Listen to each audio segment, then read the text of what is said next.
In this video, we'll take a look at how to set up your Flipgrid account and also push your topics into your classrooms in Google Classroom. So once you set up your Flipgrid account, you have these two new little tabs right here: topics and groups.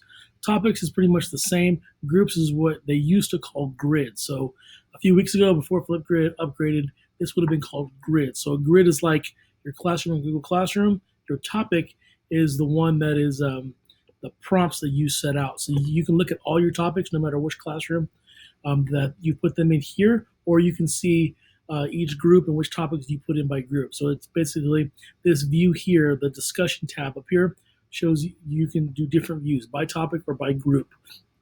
For me personally, I prefer to look at it by group. So if you haven't started a group, you can create one right here. I'm going to say, for example, we'll call this period 1. And you want to select right here student email. That's how they're going to log in. So kids get your link, they're going to log in with Google. It's real easy, and your kids already know how to do that. So click next. We're not going to put a password. It's one less thing the kids need to worry about. Click next. And I'm going to skip this part for now. So we're going to close that out. Now I have a group. So this is my group for my period 1. So you may want to create a group for each one of your classrooms. That's Google Classrooms. That will be definitely a recommendation. So now I'm in my period 1 group here. I'm going to add a topic that I want kids to respond to here on Flipgrid. So I click Add a Topic. And this looks a little bit different than, not much different, but it's very much, I think it's much more simple than it used to be before the update a few weeks ago. So I'm going to call this my, we'll call it week 1 reflection. Sample topic here.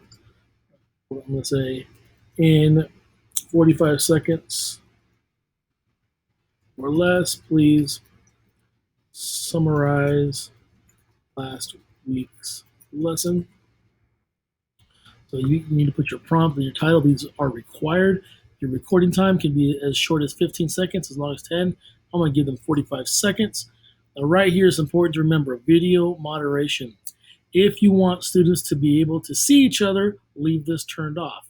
If you don't want kids to see each other, it's just for you and the student, let's be doing some kind of a wellness check-in, you'd want to have this turned on. So that's up to you based on what the learning goals are of your activity. You have a variety of options right here that you want to add to your prompt to help to add more information to your prompt. You can record a video, upload videos, other things that you want to do before the kids respond, completely totally up to you. And from here on out, we're going to go ahead and create a topic. So I've created my topic. So now that it's created, I want to get this to my period 1 class. So right here, we have the Google Classroom button right here. I'm going to click that. It's going to open up this window right here. I'm going to choose the class that I want. There it is. I'm going to choose the action.